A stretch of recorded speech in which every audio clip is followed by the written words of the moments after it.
hormati Bapak Haji Samsuar selaku sepuh tokoh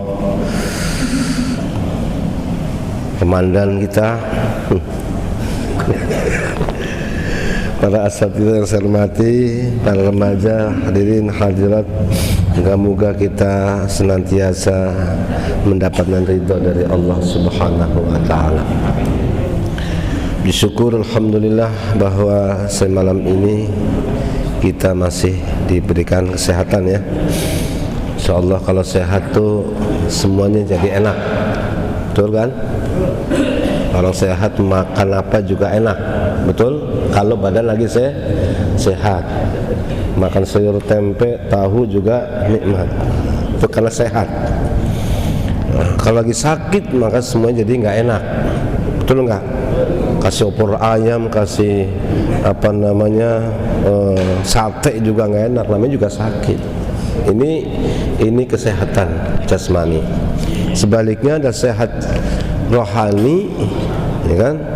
Apa saja enak, tapi kalau lagi sakit juga nggak enak. Mudah-mudahan kita yang termasuk yang sehat jasmaninya juga rohaninya. Bu, pengen tahu kalau rohani kita sehat? Pengen tahu nggak? Semua jadi enak. Ngaji enak, zikir enak, baca Quran enak, sholat berjamaah juga itu kalau lagi sehat. Berarti kalau nggak sehat udah nggak enak aja udah. Ngaji yang nggak enak, zikir nggak enak, baca Quran nggak enak semua. Namanya juga lagi sakit. Tapi insya Allah kayak sehat semua nih, amin. Ya. Kita sampai pada ayat berapa ini? 159 ya. Ini udah dibaca ya kan?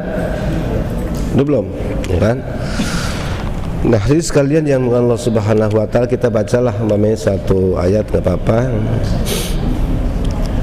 Tapi kita jelaskan semuanya ini karena ini adalah satu rangkaian, satu tema ya.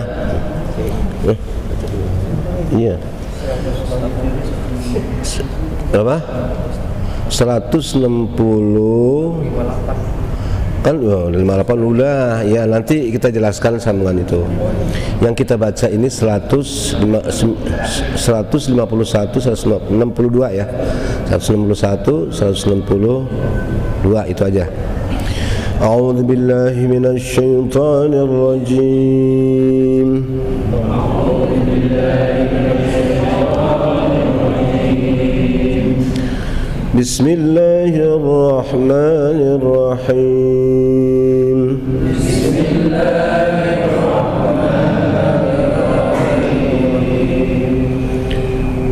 Innal ladzina kafaru wa matu wa hum kuffarun ulaika 'alaihim la'natullah.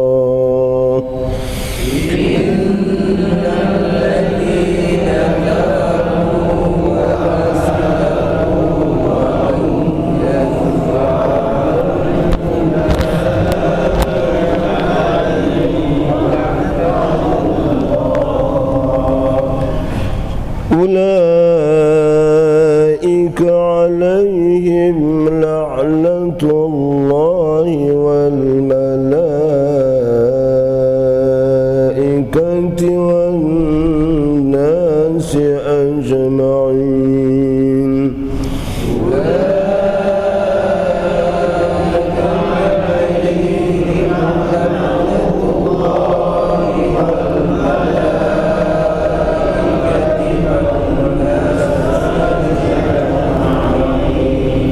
خالدين فيها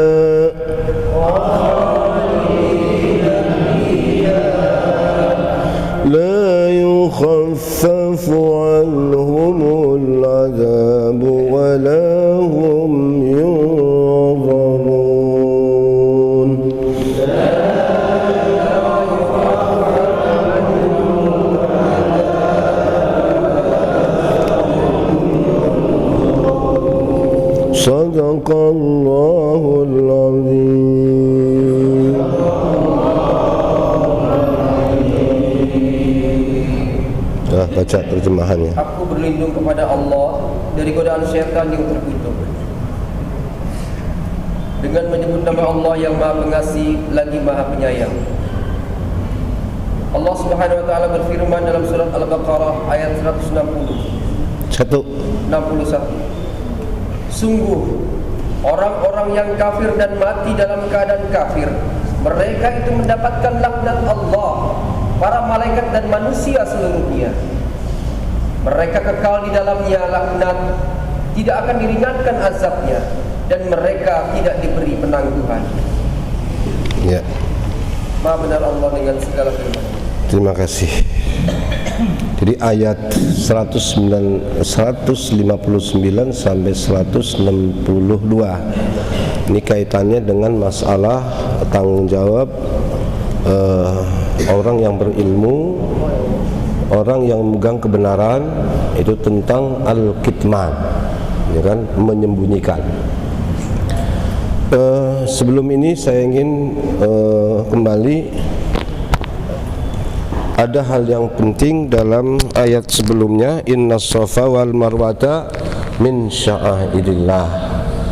Ini kasusnya kan dulu sahabat-sahabat itu ketika mau melaksanakan sa'i yang dari Madinah dulu, mereka begitu riskan karena di Safa Marwah itu ada patung yang sebut namanya Isab dan Nailah itu kan, si Asep itu, ya kan, nggak mau, katanya nggak bisa kan begitu.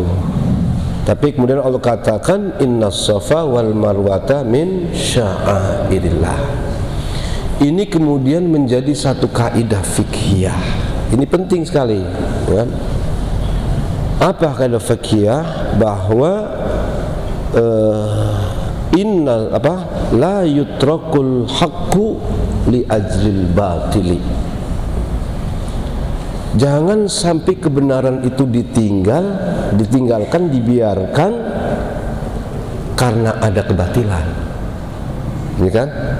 Justru kalau kita tidak masuk ke dalamnya, tidak meluruskan, kebatilan itu akan semakin lebar, semakin besar. Karena bagaimanapun kita ini akan selalu menghadapi hal seperti itu, ya kan? Oleh sebab itu kita tidak ingin kalau kita punya rumah kebakaran, kita nggak usah loh kebakaran begitu kita.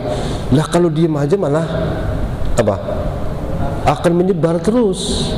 Artinya apa? Jangan kalau umpamanya ada satu masjid nih, umpama di masjid orangnya ketuanya brengsek semua, umpama, ya kan, atau di mana di pesantren atau di mana, memang dasar itu harus hal bagus.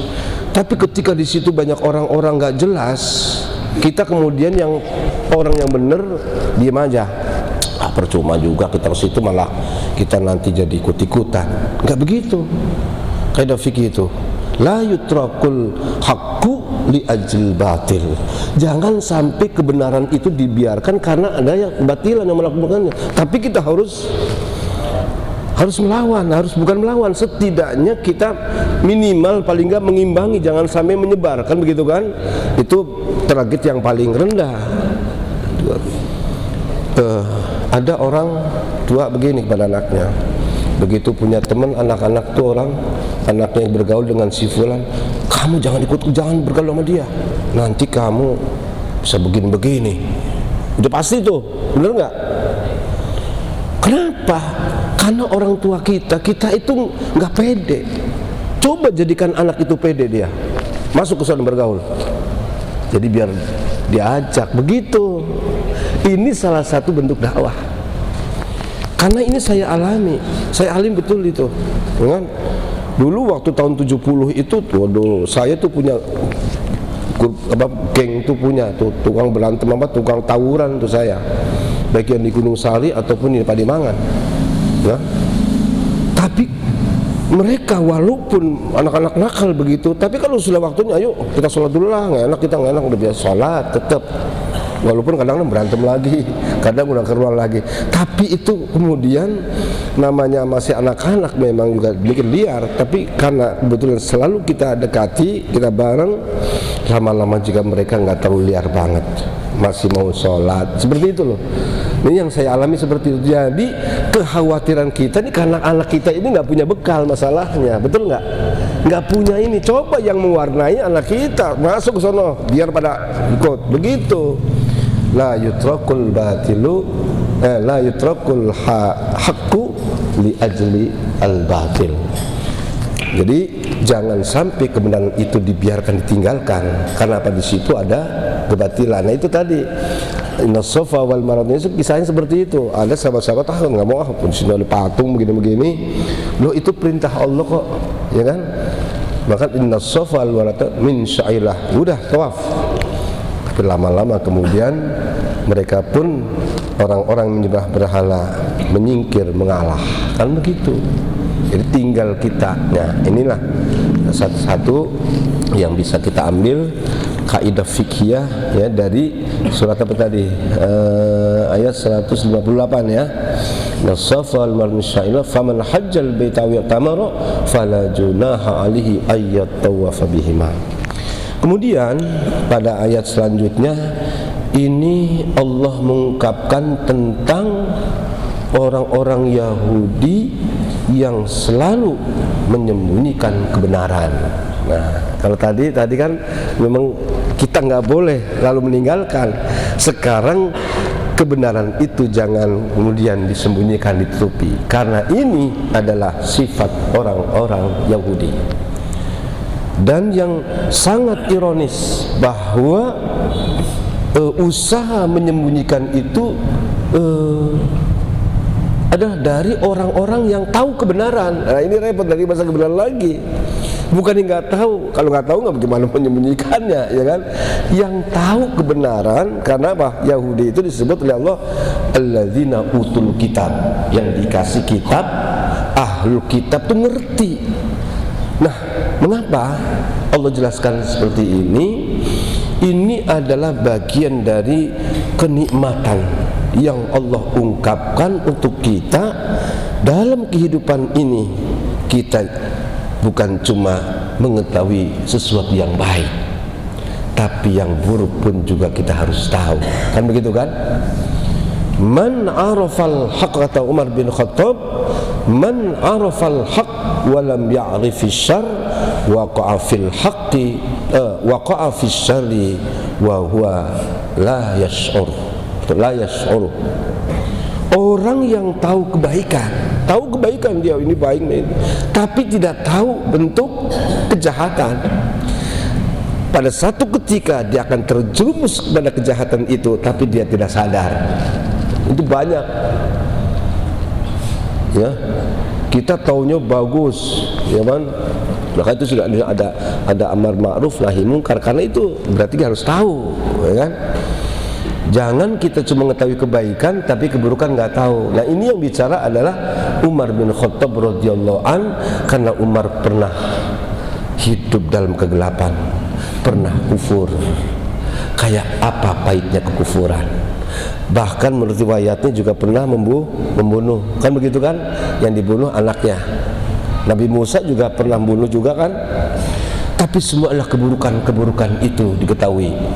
Ya. Tapi bukan berarti kita mengetahui keburukan untuk melakukan keburukan, bukan, tapi untuk kita menghindar dan mewaspadai. Dan ini ada di dalam kehidupan bermasyarakat, bahkan berumah tangga, apalagi berbangsa dan bernegara, betul kan?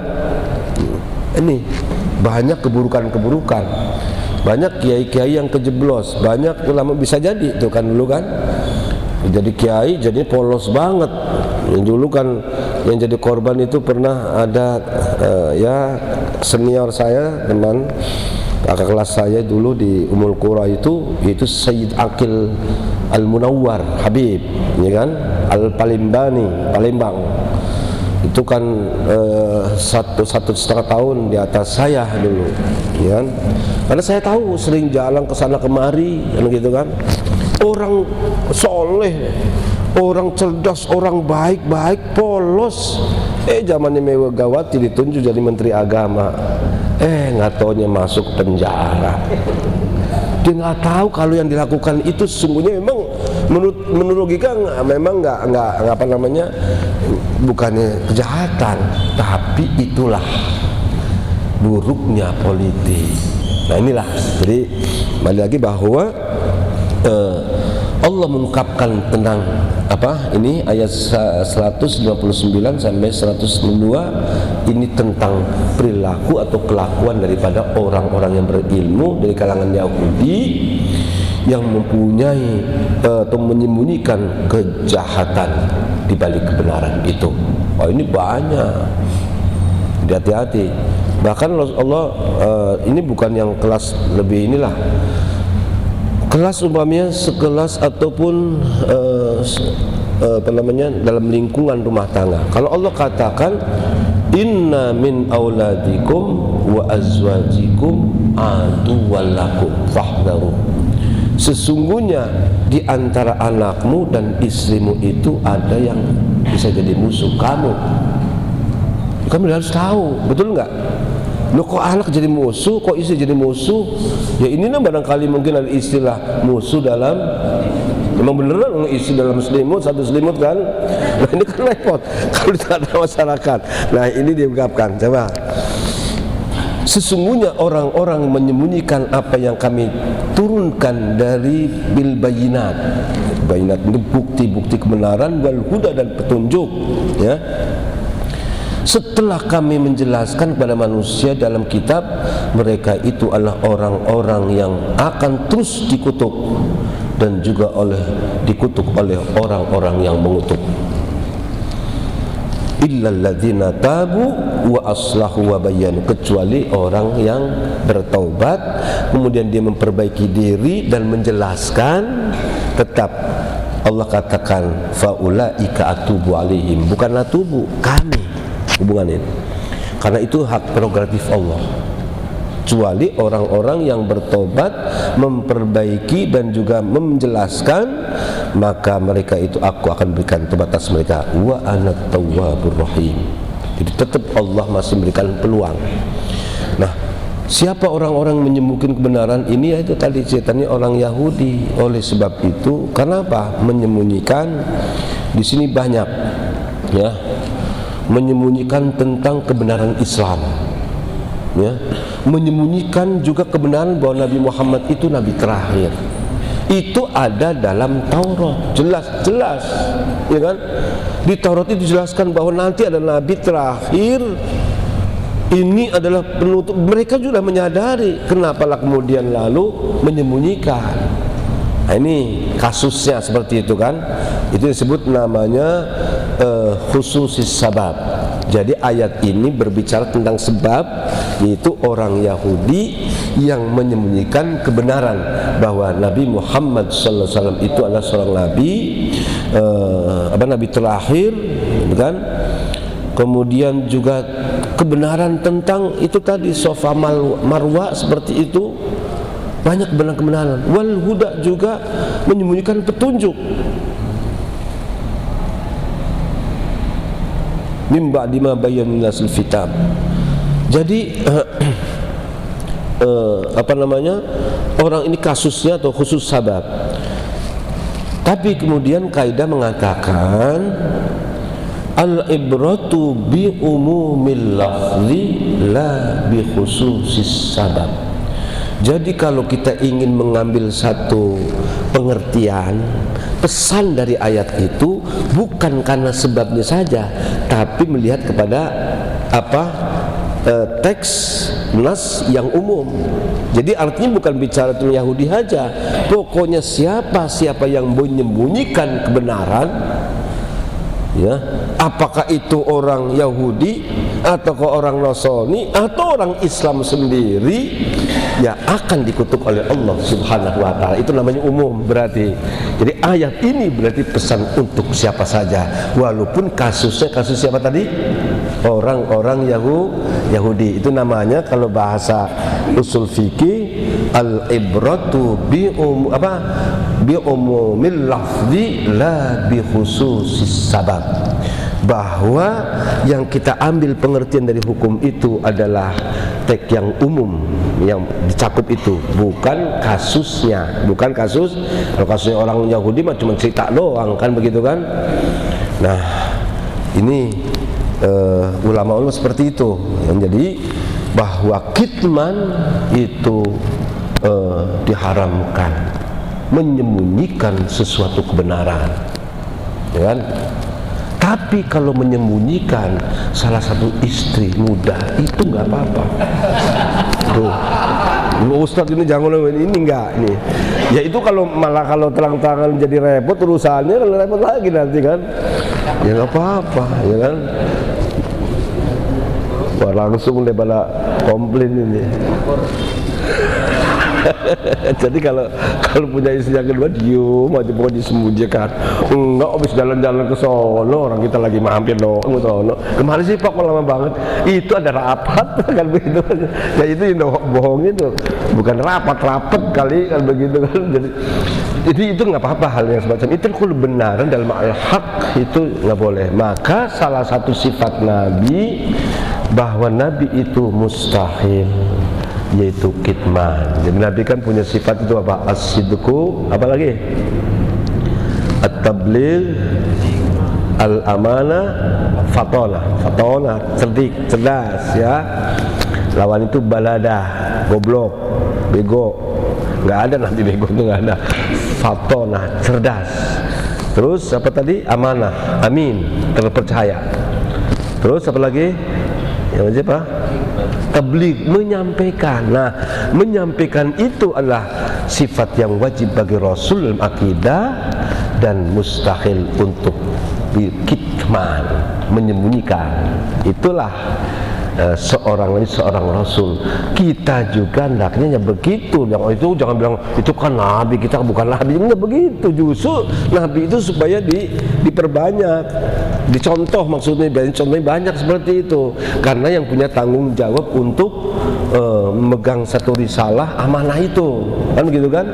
Jadi lawan daripada tabligh itu namanya kitman.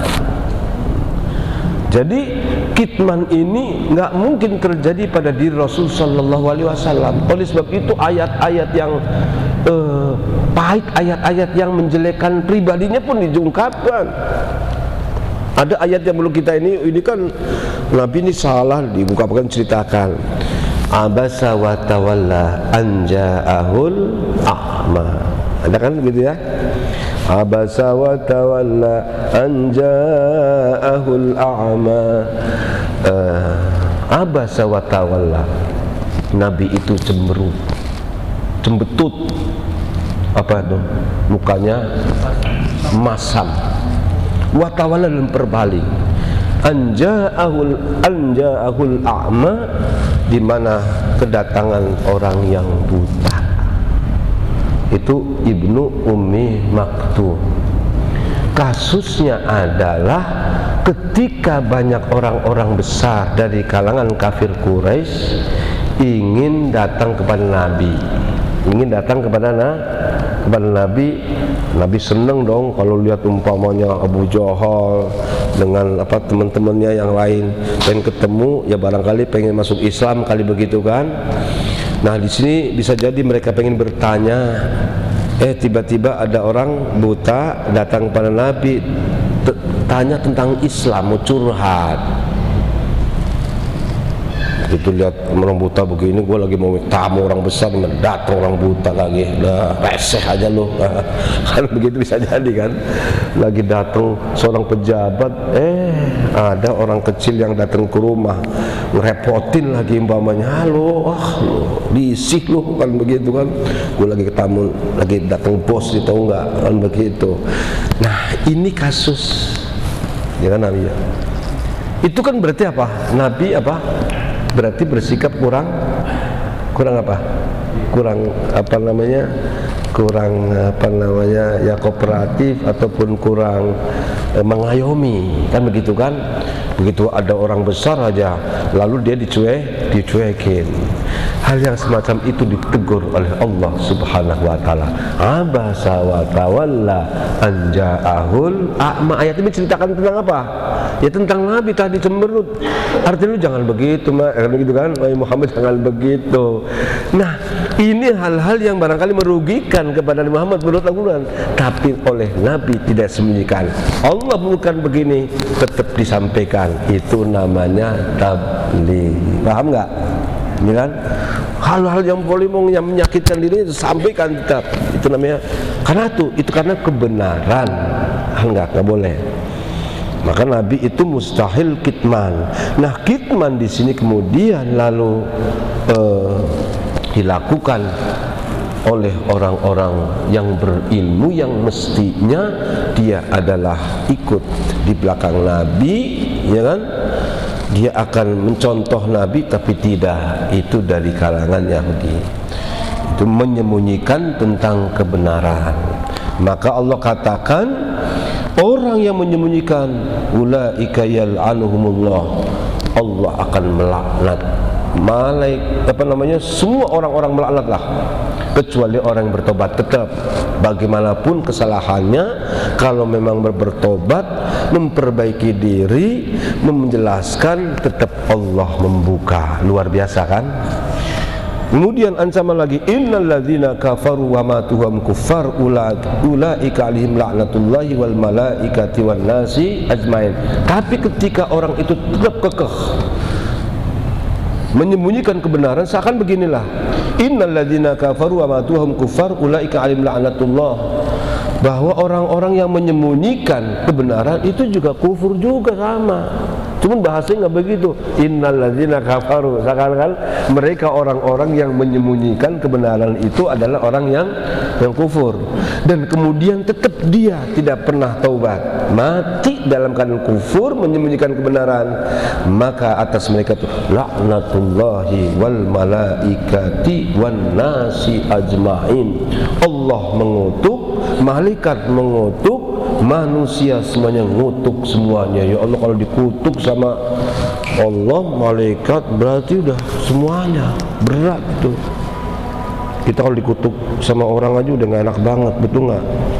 Apalagi kutukan Nyai Roro Kidul, kutukan, waduh, udah gak enak banget tuh ya. Nah, termasuk laknat, kutukan itu karena sesuatu yang buruk ya. Itu bagi orang yang manim wa matu hum kufar. Kalau dia mati ya kutuk nggak apa-apa, tapi kalau belum mati jangan dulu lah, ya kan? Jangan dulu. Kalau setan jelas, setan laknatullah, kan begitu kan? Laknatullah itu nggak apa-apa. Fir'aun laknatullah, Qarun kalau mati memang mati dalam kufuran. Tapi kalau ada orang yang masih sekarang ini masih hidup, jangan. Karena siapa tahu lalu berubah, dia bertobat. Nah, kalau kita ini jangan, gitu kan? Nah, ini semua dipahami juga. Maka Allah katakan innal ladzina kafaru, terus wahum kufar, gitu, masih mati ini dalam keadaan kufur. Dan situ baru memang berhak mendapatkan laknat, ya kan? Allah, laknat malaikat dan juga manusia. Kita juga begitu. Kalau masih ada orang umpamanya, walaupun bahasa jangan laknatullah, lu terkutuk, karena gitu jangan. Ya Allah, menikan doa ini mudah-mudahan dapat petunjuk ya kapannya. Begitu. Itu tuh. Dan sekarang menkutuk aja, ya kan? Ma'ruf amin. Dulu jangan. Allah mudah-mudahan berikan kekuatan dari Tuhan, begitu bapaknya kan, begitu kan. Ini kan yang bagus-bagus saja kan. Setidaknya bahwa mendoakan kita sudah dapat pahala daripada begitu aja, ya. Memang kadang-kadang kesel aja, keselnya jadikan doa aja lah. Maka orang tua juga kalau doain anak itu jangan begitu. Alah, lu mampus ngegang lu nanti, lu jangan begitu. Nanti ngegang beneran. Tapi dua anak pinter kok begini banget sih kan, begitu kan. Lu pinter lu gitu. Jadi doa, hati-hati itu. Ma yalfidhu min qaulin illa ladaihi raqibun atid. Karena tidak ada suatu ucapan kecuali pencatatnya. Takutnya ketika ngomong itu dicatat lu jadi Nah, itu ya. Jadi ini saja. Khalidina fiha la yukhaffaf minhu adzab wa lahum yunzarun. Kalau sudah mati dan kufar ya sudah, azab itu tidak akan mungkin diringankan. Oleh karena itu hati-hati. Hidup itu sekali, kita begitu meninggal sudah ada kesempatan lagi. Artinya harus mikir, kan begitu kan? Jadi jangan sampai lalu kita termasuk orang naudzubillah min dzalik, la yukhaffafu anhumul azab wa lahum yunzarun. Tidak akan pernah diringankan azab itu dan tidak pernah ditunda-tunda, tunggu enggak ada, sudah. Itulah barangkali yang dapat saya kesampaikan. Ini mudah-mudahan menambah keyakinan juga ya, kita wawasan kita. Mudah-mudahan kita masih dipanjangkan umur dalam keadaan sehat wal afiat. Allahul muwaffiq ila aqwamit thoriq. Assalamualaikum warahmatullahi wabarakatuh.